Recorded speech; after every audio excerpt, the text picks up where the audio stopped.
29 June, Nehalem Spit. Okay, Busby Berkeley would have done it all better. These miles of broad mirror beach to walk on, reflecting a peekaboo sky. The ocean beside me at neap tide, almost orderly, curves and straight lines an inch high. Black and bright Art Deco, but not good Art Deco, under an Art Deco fingernail-clipping moon. An ancient prima donna has spoiled the West. She has thrown her makeup case at the moon. It contained every color. She needed them all, but nothing helped. Neocani Mountain is her sister, the danseuse. Her wig askew, she sits bent double, so tight she can't breathe, lacing crippled feet into toe shoes. 28 June. The clouds are 18th century French, not just the color, so sensual you return their blush. The water droplets themselves, some of them, were the same there and then as these here and now.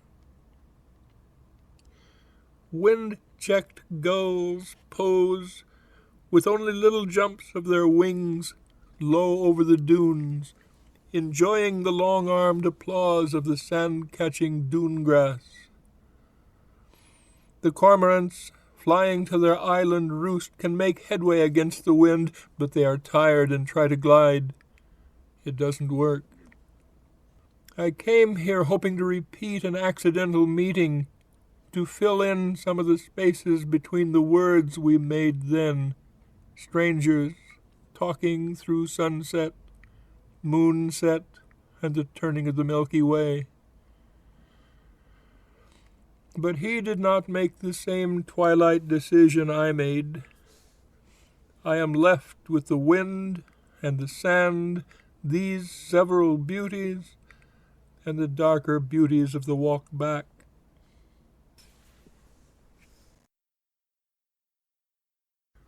July, Nehalem Spit. Dear Sharon, I have been trudging through soft sand in heavy shoes. A few minutes of unnecessary work for my heart's sake. The wind is cold, but I'm dressed for it, except for gloves. Has it been 30 years since we were lovers? There's a cold thought. The ocean wore a hoop skirt before sunset, blue and lace. She laughed and walked with a flounce. She was enjoying a sunny 18th century Sunday. The colors have gone with the light. She is older, more somber now, a matron in a 17th century Dutch etching. I carry a collapsible chair and an umbrella. The heavy shoes are shoe packs. I sit where the highest waves sweep past me so I can enjoy the light of the sky under my feet. I grow cold sitting here talking to you. I'll go back up between the lines of dunes, heat my body and work my heart in the soft sand. I have a 30-year-old picture beside my computer at home. A beautiful young woman loving the sun. I glance up from cold drudgery to heat my body, to work my heart. I cannot say that I wish we had those 30 years together, but it was glorious loving you. I look back with wonder, and I am warm.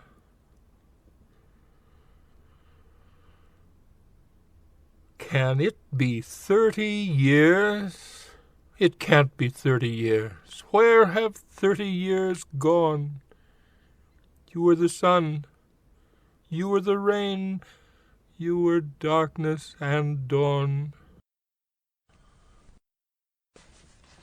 7 July.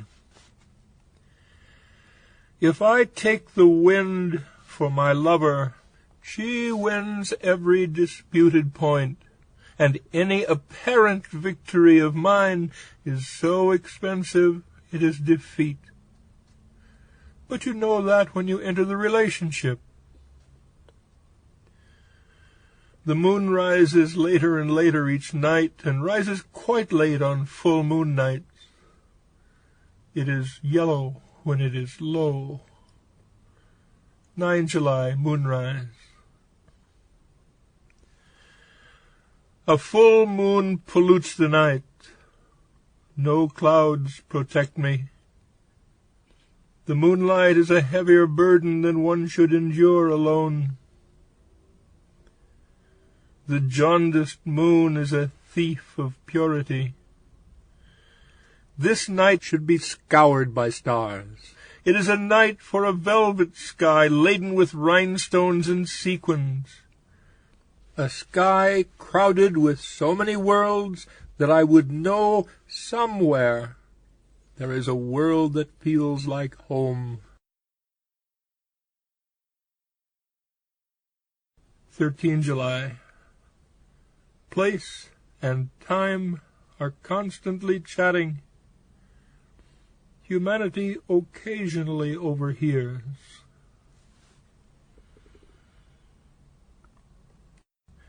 Joel hated this piece. Norma Jean tried to make a living with a sewing machine. She was the prettiest girl you've ever seen, but she was just one more Norma Jean. She changed her name to Marilyn Monroe. Then she went places Norma Jean couldn't go. But when she found out she was knocked up by the Prez, she called him on the telephone at his official res. Norma Jean, you should have made your living with your sewing machine. Nadona Beach. There is no moon. There are no clouds. The sun is gone, and still the stars are few. The air is thick with sea salt. It catches and holds light. The world is dim, but it glows. The retreating ocean is a steady guttural, as unadorned as these few words. These things are, and it is enough. 16 July. The Sand Dune Tavern, Manzanita.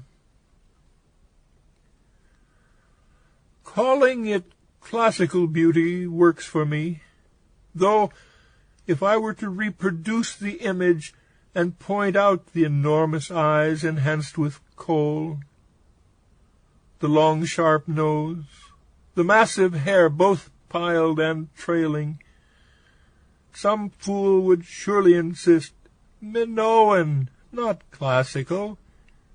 Much, much too early to be classical. She smiled at me. Was it knowingly? Was it inviting?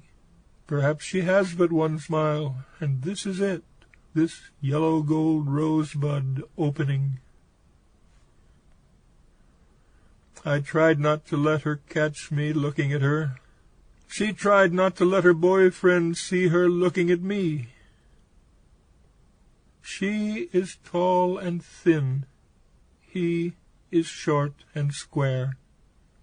She should have been with me. He took her by the hand across the table. She tried to make that work, but her arms were so long, and his arms were short. He didn't seem to notice that it didn't work. She froze her smile and darkened it, snuffed it out. She really tried to watch and listen and reveal no boredom as he poured out his soul.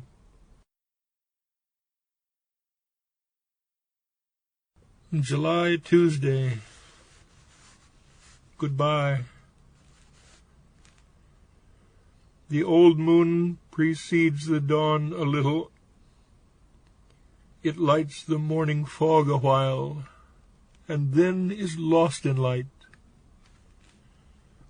This is an evening land, and as such it could not be more beautiful. But I need morning now.